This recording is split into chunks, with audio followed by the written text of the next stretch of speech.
Hello friends, നരസിംഹത്തിൽ ലാലേട്ടൻ പറയുന്ന പോലെ ഒരു 6 വർഷത്തെ ഇടവേളയ്ക്ക് ശേഷം എന്ന് പറയുന്ന പോലെ നീണ്ട നാളത്തെ ഇടവേളയ്ക്ക് ശേഷം ഞാനും എൻ്റെ ഭാര്യയും കൂടി ഒരു പടത്തിന് വന്നിരിക്കുകയാണ്. ലോക ചാപ്റ്റർ 1 ചന്ദ്ര. റിനോവേഷൻ കഴിഞ്ഞതിന് ശേഷം തൃശ്ശൂർ കയറിലെ തിയേറ്റർ ആദ്യമായിട്ടാണ് ഒരു ഷോയ്ക്ക് വരുന്നത്.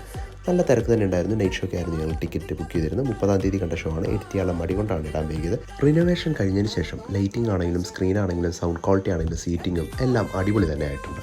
തൃശ്ശൂരിലുള്ളത് വെച്ച് one of the best theatre എന്ന് തന്നെ ഇപ്പോൾ കയറി തിയേറ്റർ പറയാവുന്നതാണ്. പടത്തിനെ കുറിച്ച് പറയുകയാണെങ്കിൽ ഓൾറെഡി നിങ്ങൾ ഇതിനെക്കുറിച്ചുള്ള റിവ്യൂ പലയിടത്തും കേട്ടതായിരിക്കും.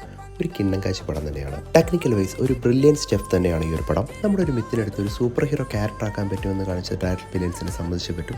അതുപോലെ ഈ പടം പ്രൊഡ്യൂസ് ചെയ്യാൻ കാണിച്ച ദുൽഖറിന്റെ ധൈര്യത്തിനെയും DC മാർവൽ പോലെ നമുക്കും ഒരു സൂപ്പർ ഹീറോ യൂണിവേഴ്സ് കിട്ടിയിരിക്കുകയാണ്, ലോക യൂണിവേഴ്സ്. ഈ പടത്തിൽ കുറെ എക്സൈറ്റിംഗ് ക്യാമിയോസ് ഉണ്ട്. ഇതിന്റെ സെക്കൻഡ് പാർട്ട് ചാത്തന്മാർക്കായിട്ട് ഞങ്ങൾ ഈഗർലി വെയിറ്റിംഗ് ആണ്. ഞങ്ങൾക്ക് രണ്ടുപേർക്ക് ഈ പടം നന്നായിട്ട് ഇഷ്ടപ്പെട്ടു. ഇതൊരു മസ്റ്റ് വാച്ച് തിയേറ്റർ ഗ്യാരണ്ടീഡ് മൂവിയാണ്. എല്ലാവരും തിയേറ്ററിൽ തന്നെ പോയി ഈ പടം കാണാം. ഒരിക്കലും OTT വരാനായിട്ട് കാത്തിരിക്കരുത്. പുലർച്ചെ ഒരു 3-3:30 സിനിമ കഴിഞ്ഞപ്പോൾ അങ്ങനെ വീട്ടിലേക്ക് പോകണം. Bye bye.